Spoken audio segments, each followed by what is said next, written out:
Actually ये जो दिग्विजय जी ने बताया है वो बिल्कुल है। अगर हम दूसरे की इच्छा को पूरा करते रहेंगे तो हमारी इच्छा खुद ब खुद पूरी होती है, हमें ज़्यादा मेहनत करनी नहीं पड़ती है।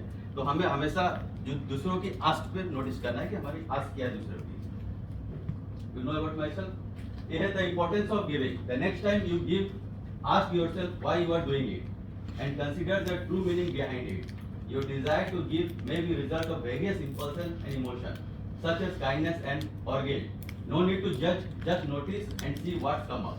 तो आप जस्ट ध्यान देंगे कि जब आप दे रहे हैं तो आप किस लिए दे रहे हैं, वो एक नोटिस होनी चाहिए आपके अंदर। उसको जज नहीं करना है और जस्ट आपको लिखना है कि मुझे क्यों देना है। तो वो जब करेंगे तो एनालिसिस तो आपको खुद ब खुद नजर आएगा कि मुझे क्या देना है और किसको देना है। तो इसके 3 पॉइंट्स मैंने लिखे हैं।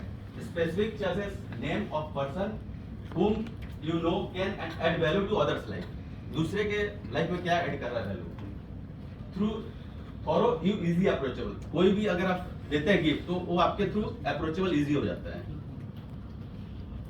Give from a place of love, give without expecting anything in return. जब भी गिविंग करते हैं रिटर्न में एक्सपेक्ट कुछ नहीं होना चाहिए, क्योंकि जब एक्सेप्ट करते हैं तो फिर वो गिव में वो भाव नहीं आता है। तो ये भी एक नोटिस करने वाली चीज है। एक कोट और है, when we give cheerfully and accept gratefully everyone is blessed. ये बहुत ही नोटिस करने की बात है। हम देते हैं और ग्रेटफुली एक्सेप्ट भी करना है उसको।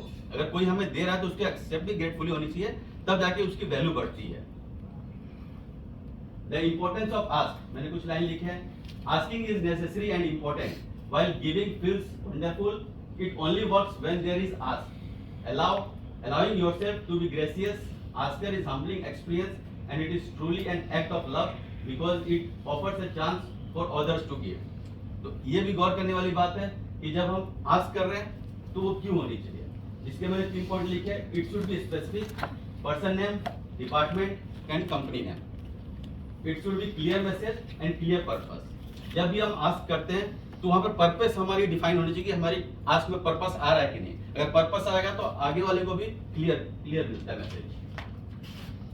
ये हमारा फॉर्मेट है, इजी फॉर्मेट है। हम लोग कितने लैपटॉप चलाते हैं, मोबाइल चलाते हैं, लेकिन ये छोटी सी फॉर्मेट है जो कि हम लोग नहीं भर पा रहे हैं। तो ये है सारा फॉर्मेट, जस्ट क्लिक करना है।